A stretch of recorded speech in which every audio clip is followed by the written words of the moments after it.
سیرت و میثاق با ولایت بر عاشقان نظام ولایی مبارک باد.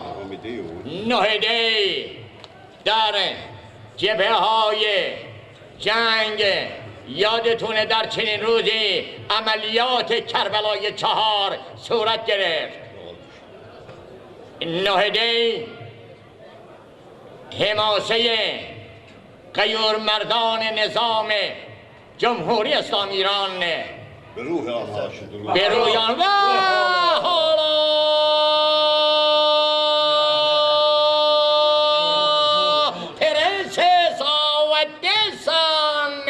محمد و منافع قجاق نشاد و جمع میکنه از 12 آسگره و 6 آرگور در عنوان سومی که فراری جانانه کره کینگ آو دیسان و منسان با نام پرنسس آو دیسان.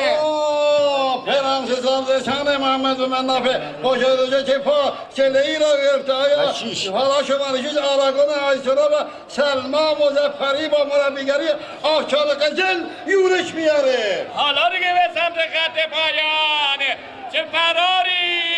حالا از آخرم شماره چه رقابتی 12 که بی اومدن از آخری شماره 12 شماره 12 و شماره وای همچنین شماره با چه کرس جالبی آسه گره به نمایش گذاشت.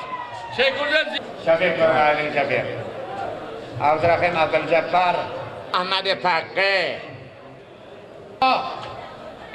آماده بکنن سریعتر بیارن به مانش. دور دوم با زمان 1 دقیقه و 4 ثانیه و 14 صدم ثانیه بدین ترتیب اعلام میشه. قهرمان شماره 12 آسی گری متعلق به مخی آقرککلی، کره ارمنده گلفشان، مربی کریم گاگنژاد، چابکسوار احمد فقه. نایب قهرمان شماره 10 دازملکه استاد تاج محمد فقه، کره دلارد اصل، مربی جبار غلرتا، چابکسوار عبدالرحیم آرامیده.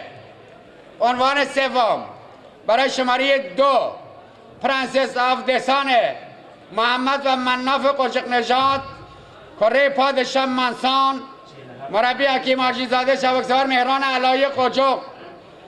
شماره 9 میشل 4